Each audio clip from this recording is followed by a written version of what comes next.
দুর্নীতি দমন কমিশনের মামলায় সাবেক আইসিটি প্রতিমন্ত্রী জুনায়েদ আহমেদ পলক, সাবেক স্বরাষ্ট্রমন্ত্রী আসাদুজ্জামান খান কামালের ছেলে শাফি মোসাদ্দেক খান জ্যোতি ও সিরাজগঞ্জ ২ আসনের সাবেক সংসদ সদস্য জান্নাত আরা হেনরিকে গ্রেপ্তার দেখানো হয়েছে। সোমবার ঢাকা মেট্রোপলিটন সিনিয়র স্পেশাল জজ মোহাম্মদ জাকির হোসেনের আদালত দুদকের আবেদনের পরিপ্রেক্ষিতে এ আদেশ দেন।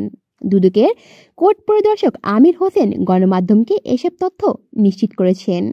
গত ১ জানুয়ারি পৃথক ৩ আবেদনে তাদের গ্রেপ্তার দেখানোর আবেদন করেন দুদক। দুদকের পক্ষে প্রসিকিউটর মীর আহমেদ আলী আসলাম শুনানি করেন।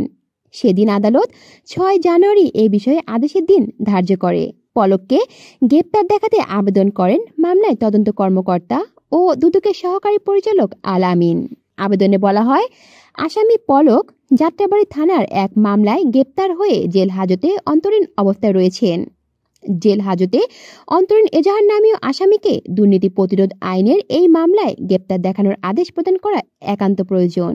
জ্যোতিকে গ্রেপ্তার দেখাতে আবেদন করেন মামলায় তদন্ত কর্মকর্তা ও দুদকের সহকারী পরিচালক মোহাম্মদ আবুল কালাম আজাদ।